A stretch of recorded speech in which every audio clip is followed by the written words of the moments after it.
হুজুর কত করে কেজি মাল কত করে কেজি এমনি কথা বলো কত করে 420 টাকা 420 টাকা কেজি মিষ্টি কেমন স্বাদ কেমন টক যদি না হয় টাকা রিটার্ন দিয়ে দেবো টক হওয়াই লাগবে তা মানুষ তো মিষ্টি খোঁজে টক যদি না হয় গ্যারান্টি মিষ্টি টাকা ফেরত এই যে হুজুরের দোকানটা যশোর জেলা ঝিকরগাছায় কিন্তু দিয়েছে দোকানের লোকেশন বলে দিচ্ছি কত বড় বড় আঙ্গুল ফল বিক্রি করছে দেখেন এটা কি জাম নাকি এটা খালি খাতিছে না এটা জাম না আঙ্গুর বলো 400 টাকা এটা অনেক উপকার। টাকা ফেরত এটা অনেক উপকার এই কালোগুলো 400 টাকা কেজি 400 টক না হলে টাকা রিটার্ন ঠিক আছে আরো দেখতে পাচ্ছেন আইটেমগুলো রয়েছে সব ফল সব বিদেশি ফল পেয়ারা রয়েছে কমলা লেবু রয়েছে কেমিক্যাল ছাড়া আগে একবার কেমিক্যাল ছাড়া বুঝ বলো যে দোকানদার বলছে যদি টক না হয় টাকা ফেরত দোকানদারের কথা আমার দর্শক শুনতে পাচ্ছে হালকা টক নালে টাকা ফেরত দেবে আঙুর যদি টক না হয় টাকা রিটার্ন দিয়ে দেবো লাম্বা আঙুর তো আসলে মিষ্টি হয় তা আপনি কেমন টক হবে বলছেন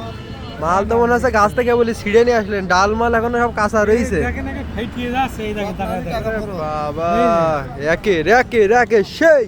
জাম বলে চালাই দেওয়া যাবে এ জামের মতনই তো দেখা যাচ্ছে 500 টাকা কেজি জাম বলে চালাই দেওয়া যাবে বলো, নতুন বলছে নতুন টক না কোন হলে টাকা ফেরত দিয়ে দেবো নতুন কোন দেশে ঢুকেছে কালো আঙুরটা ইন্ডিয়া আল্লাহ ও ইন্ডিয়ান তো জাম মনে করেছে দোকানদার বলছে টক না হলে টাকা গাইস দোকানদার বলেছে টক না হলে টাকা ব্যাক তা টক তো মানুষ টাকা দিয়ে কি কারণে কিনে খাবে দেখুন কথা হুজুর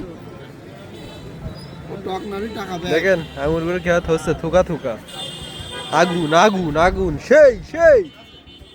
40,000 ভিডিও বানাই যত যে ওরে বাবা নিশ্চয়ই ঘুরতে গেলে তার মানে 40-50,000 ভিডিও